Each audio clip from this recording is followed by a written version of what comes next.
Mr. President, I am conscious that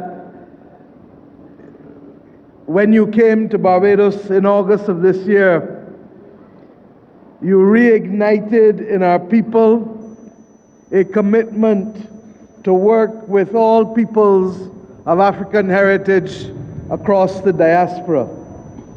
And our visit to your country and your gracious invitation to us is intended to allow us to be able to claim our Atlantic destiny as we look east for the first time in our 53 years of independence in a concerted way, because we accept that the process of independence for us as a people is not a destination, but it is a process.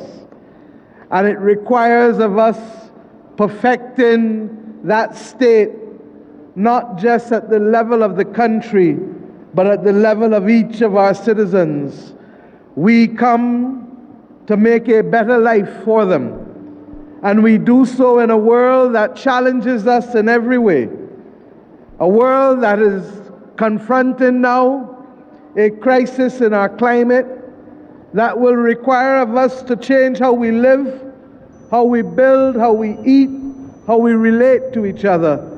But above all else, how we stand united to protect our people against those who continue to bring this battle and to cause the consequences to our people, as you here in Kenya have felt with the floods in recent times.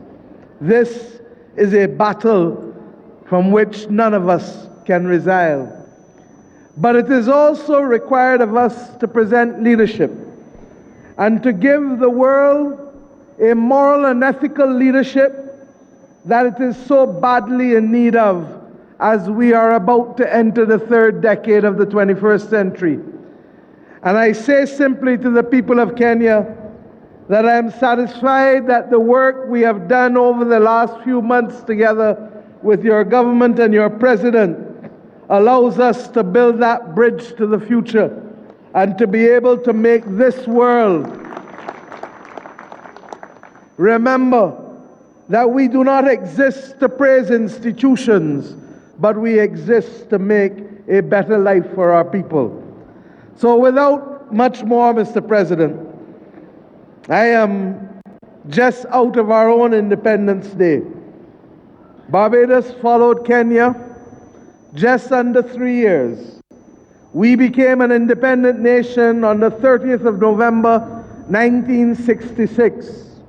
We understand what it is to fight for independence.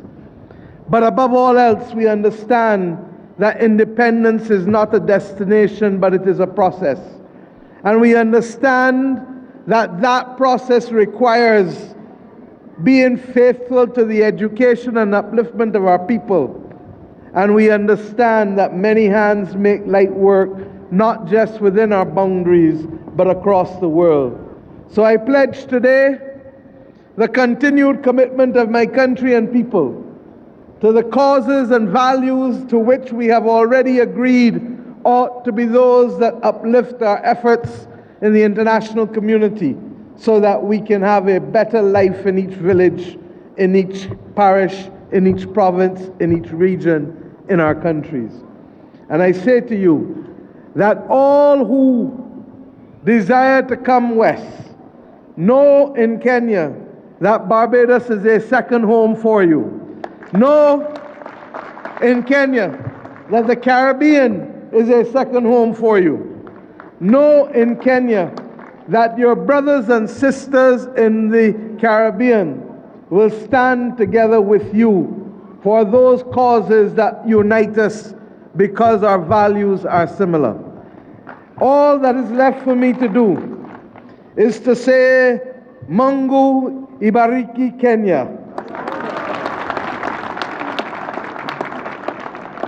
Asante sana, and I hope to be able to say to you in Barbados, Karibu, when you come.